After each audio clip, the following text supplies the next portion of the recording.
Ngayon, itong budget na to, itong automatic na subsidiyan na to dapat na nanggagaling sa taxes natin, ito po yung hindi ibinigay ng Kongreso natin ngayon. Kaya nakikita po natin to na violation ng mga existing na batas. Kaya po kahapon binabanggit ko, kahapon ang usapin lang natin, binabawasan yung budget eh.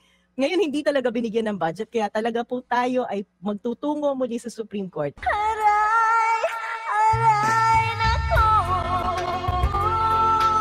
Oh my goodness, Diyos ko Lord! Ano bang nangyayari sa Pilipinas ngayon? Mapaaray na ko ka na talaga, no? Dahil dito sa, naipasa na itong national budget natin para sa 2025. Ang masaklap pa dito, itong PhilHealth na para sa ating mga, sa health nating mga membro dito. At saka kasama na lahat dahil mayroon ng Universal Healthcare Law, no? So, ito kulang na lang to ng perma ng presidente. Ngunit ang masaklap dito ay zero. Yung government subsidy sana na ito yung magagamit para doon sa mga yung ginawang membro na hindi man sila nakapaghulog. So, doon sana papasok ito sila sa may sa may subsidy ng gobyerno. Oh my goodness! Kaya po, tama naman po may papasok pang pera dahil ang mga manggagawa patuloy na nagbabayad ng premium sa PhilHealth. Pero ang nakakalungkot po dyan, hindi magagawa ng PhilHealth yung mandato niya dahil ano po ba ang goal natin sa PhilHealth? Hindi ba pababain yung ating counterpart out-of-pocket contribution, yung out-of-pocket expenses natin? Sa kasalukuyan po on average, halos kalahati, 50% ang out-of-pocket expenses natin sa pagkakasakit.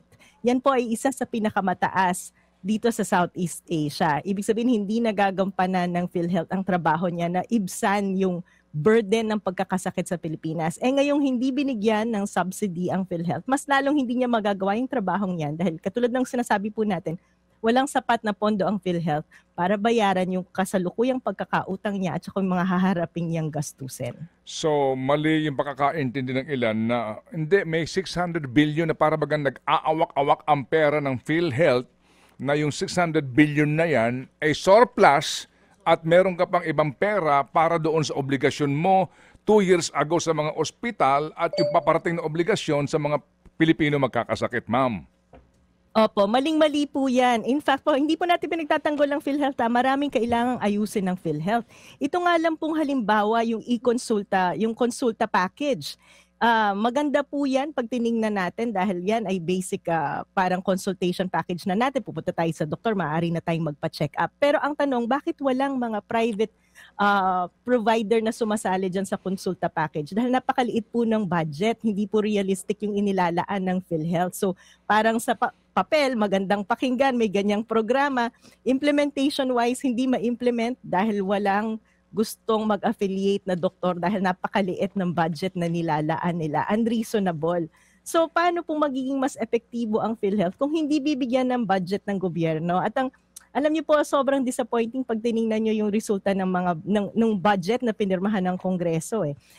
Sinisira yung mga ganitong institusyon katulad ng PhilHealth at lalong pinalalaki yung mga programa na binabanggit ko kahapon na nagsusulong ng patronage politics na kung saan yung mga politiko sinasaksak yung sarili nila sa pagbibigay ng ayuda at tulong sa taong bayan. So very disappointing po talaga itong nangyari sa budget natin. Opo. Disappointing to say the least. Ma'am, subsidy ng national government, yan ho ba ay kakaiba pa doon po sa obligasyon ng gobyerno na mag-remit ng pera galing po sa sin tax law papunta po sa PhilHealth Fund? Can you explain please? Yan po yung isa sa dahilan na kinakagalit natin dahil ayon po sa batas natin, naka-earmark po, ibig sabihin automatically dapat inililipat sa PhilHealth yung share natin sa sin tax. Nakalagay po kasi sa sin tax law natin, 80% nung kalahati ng mga taxes na nakukolekta natin mula sa tobacco, alcohol products at sweetened beverage, automatically dapat yan ay inilalaan sa PhilHealth bilang pangbayad ng premium ng mga kababayan natin na walang trabaho, mga kababayan nating mahihirap, mga kababayan nating PWD at senior citizen. Ito po yung mga walang kakayahang magbayad ng premium. Kaya po automatically, yung mga kinokolekta sa taxes natin, sa mga produkto na to ay inilalaan bilang premium nila. Bakit po nila kailangan ng premium? Kasi po kung magkasakit sila at wala silang kakayahang magbayad, i-cover po yan ng PhilHealth. Yan po yung tinatawag nating Social Health Insurance Program natin.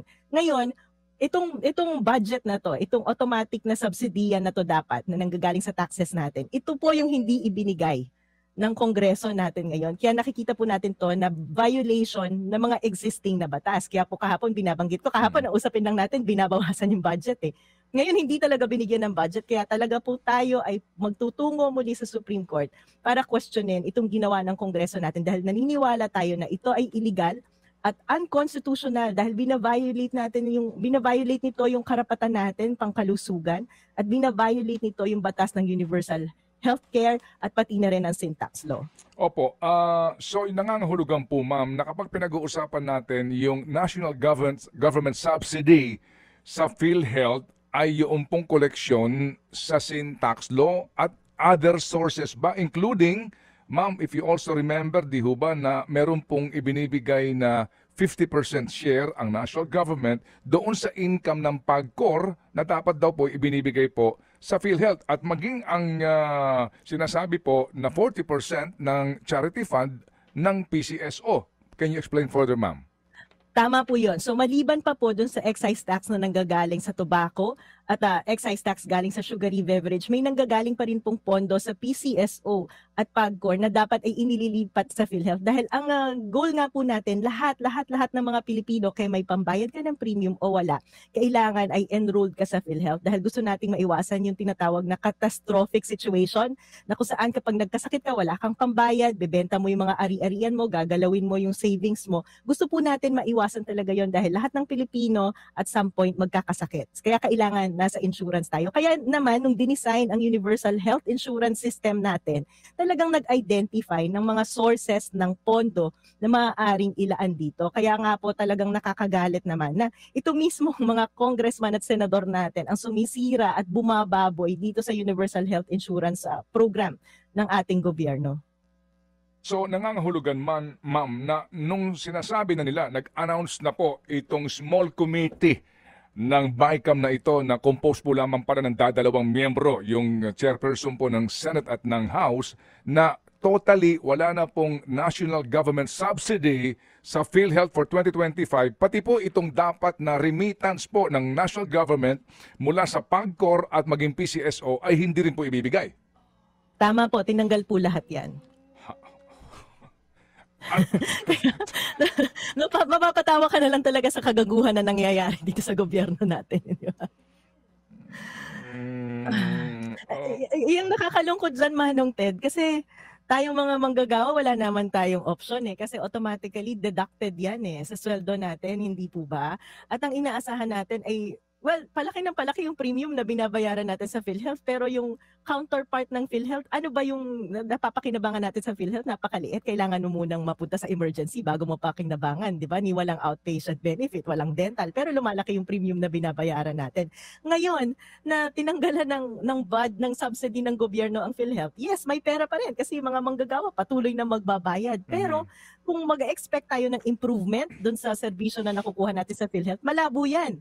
Kasi ang kailangan ngayon gawin ng PhilHealth, i-meet muna yung minimum nila at kukuhanin sa atin, sa ating mga manggagawa, yung pati yung pang-cover dun sa pagkakasakit ng mga hindi nakakapagbayad ng PhilHealth. Ano ang inyong reaksyon, ma'am, doon po sa ating napanood, napakinggan na argumento kung ba't nila ito ginawa para daw bigyan ng leksyon ng PhilHealth? Kung ganun pala na kung hindi nagagawa ang trabaho ng isang ahensya ang leksyon ay huwag bigyan ng budget. Dapat huwag nating bigyan ng budget yung buong gobyerno dahil hindi nagagawa ng matino yung mandato nila at saka trabaho nila para sa taong bayan. Alam niyo, nakakalungkot po yan. Kasi ilang beses na nating diniscuss, kitang-kita naman natin ang problema ng PhilHealth. Hindi po ba dapat ang gawin nila ay ayusin ang PhilHealth? Kung yung leaders ng PhilHealth ay hindi nagagawa yung trabaho nila, napakadali naman bakit hindi i-fire at maghanap ng mga ibang tao capable na patakbuhin ang PhilHealth. Ang feeling ko po, excuse lang kasi to ng mga politiko natin na sabihin na para bigyan ng leksyon ang PhilHealth, di na nagagawa yung trabaho nila, wag natin bigyan ng budget. Ang tanong, saan nila dinadala yung budget?